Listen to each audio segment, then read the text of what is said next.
Hello, my favorite artists. Today we are going to be talking about an artist that you may have heard of before. His name is Pablo Picasso.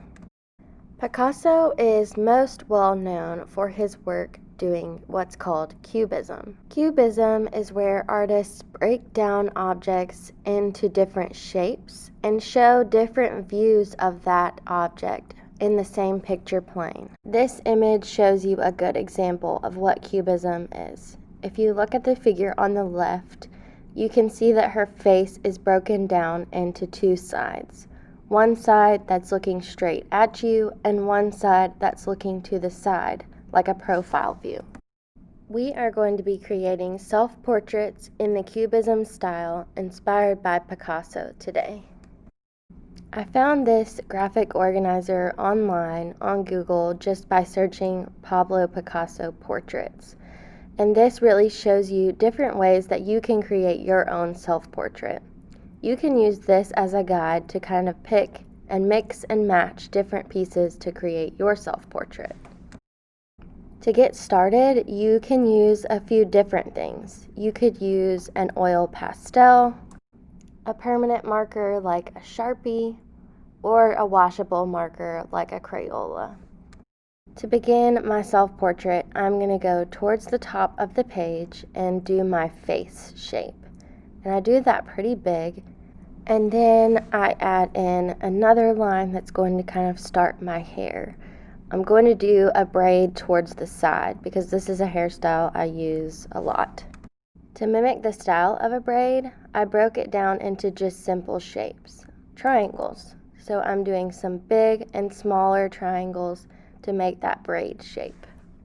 The next thing I'm going to do is break my face in half into two sections. One half will be the face that faces forward, and the other half will be the one that faces the side like a profile view. On the right side of my face, I'm going to have it looking sideways as a profile view. So to do that, I'm drawing an eye that looks sideways.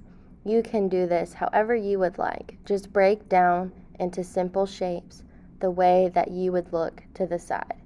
You can also use that sheet to find out shapes you like.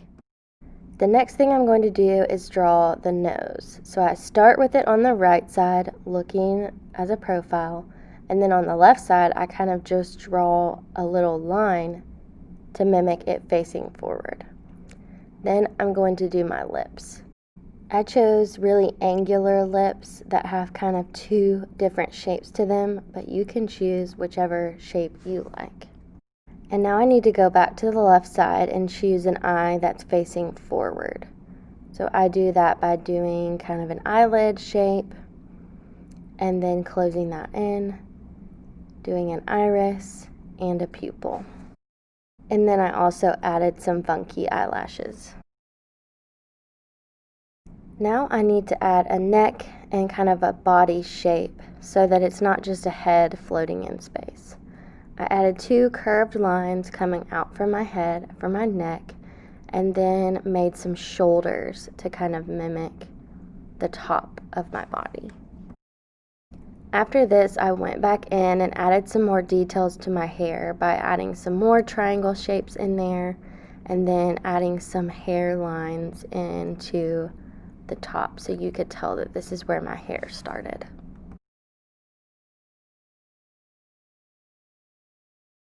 So my left ear is covered up by my braid, but I added in a right ear so that you could see that from the side view. And to add another fun detail, I put in kind of a long dangly earring on that ear. And the last thing I did drawing my portrait was added kind of a top shape to mimic the top of a shirt. And once you have your portrait all drawn in with your simple shapes, you can start coloring it. I'm choosing to color my portrait in with really bright crayons, but you can use whatever materials you have at home. Think about each section as a different color or a different way to add in more bright colors. This was another thing that cubist artists did. They used lots and lots of bright colors in a way that wasn't super realistic. This really gives it a fun look and makes it pop. I can't wait to see how your cubist self-portraits turn out.